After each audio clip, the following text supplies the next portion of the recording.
A névoa densa se arrastava pela pequena vila de São Olavo, uma mortalha cinza que parecia viver sua própria vida, correndo entre as ruas desertas e escondendo os ecos do cotidiano. As casas, com suas fachadas desgastadas pelo tempo e pelo abandono, pareciam curvar-se sob o peso de um segredo obscuro. O ar estava impregnado de um silêncio tão profundo que cada sussurro da brisa se transformava em um grito abafado. O cheiro de terra molhada e podridão dominava o ambiente, misturando-se a um inconfundível odor metálico que, ao mesmo tempo, intrigava e remetia à noção de algo informe e incompreensível que espreitava nas sombras. Quando o sol se pôs, as últimas luzes do dia vacilaram e foram engolidas pela escuridão, e um profundo medo começou a se infiltrar nos corações dos que ainda se atreviam a habitar aquela localidade. Nos primeiros dias, Jorge, um estudioso que havia chegado para entender as manifestações estranhas que os moradores murmuravam à boca pequena, notou que nada parecia certo. Havia algo nas marés que subiam e desciam como se seguissem uma ordem desconhecida. Uma impressão flutuante, quase líquida, que escorregava pela lógica e se transformava em algo palpável, mas invisível, como se a própria realidade estivesse prestes a se desintegrar. Durante a noite, risos distantes e lamentações se misturavam, e as luzes nas casas vizinhas piscavam em um padrão que lembrava um código, uma mensagem apenas perceptível para aqueles que estavam dispostos a escutar, e Jorge começou a achar que as próprias paredes sussurravam segredos que desafiavam a compreensão humana. Dia após dia, sua mente começou a se desgastar sob o peso da paranoia.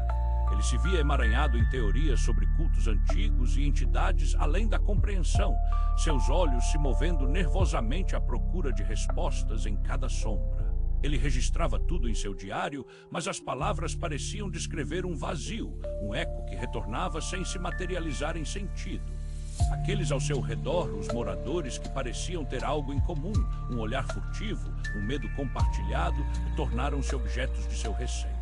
Jorge imaginava conspirações em cada movimento, crendo que estavam todos ligados a algo maior, um plano cósmico de cuja essência ele estava apenas começando a desvendar ou destoar, pois perder a sanidade era um preço alto para pagar por verdades além do véu do que era percebido.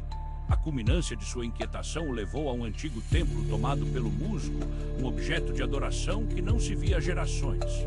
Era como se o próprio espaço bocejava, sugando a luz ao seu redor e revelando uma fenda não apenas física, mas metafísica, que parecia pulsar com uma vida própria. O que jorneavam, aninhados em uma estrutura tão tortuosa quanto suas mentes perturbadas, e lamentações reverberavam da fenda, um canto que não poderia ser traduzido em palavras. Ele se apoiou na estrutura, tentando decifrar a canção de um outro mundo, e foi nesses momentos que ele se viu diante de algo indescritível, não uma criatura, mas uma presença, como se toda a essência do universo estivessem se concentrando em um único ponto de terror absoluto. Um local onde o espaço e o tempo se curvavam em um abraço insuportável de infinito. E então, em um instante fugaz, antes que a percepção humana pudesse se adaptar ao horror, Jorge sentiu como se sua mente estivesse sendo despojada de toda a sua própria narrativa, como se cada memória, cada pensamento estivesse sendo desconstruído e moldado em algo monstruoso. O que realmente seja temido era a revelação da insignificância humana em face do que está além, e o que restou dele foi apenas o eco de uma questão irremediável: o que seria real? A presença alienígena permanecia à espreita nas profundezas, um lembrete de que a linha entre mito e verdade é tão tênue, tão maleável, e que nunca se poderia ter certeza do que foi visto ou ouvido. Ao final, restou uma interrogação na mente de Jorge, ecoando em meio ao vazio que o cercava. Ele se tornara parte de um mito, ou havia realmente tocado a verdade aterrorizante que se ocultava nas brumas de São Olavo? E assim, enquanto a névoa retornava, envolta em seu mistério, ele se perguntava, vagamente, se ainda restava uma porta aberta para que outros, tão desavisados quanto ele, pudessem cruzar o limite entre as realidades e descobrir o que verdadeiramente reside na escuridão, e o que mais poderia existir além de nosso entendimento.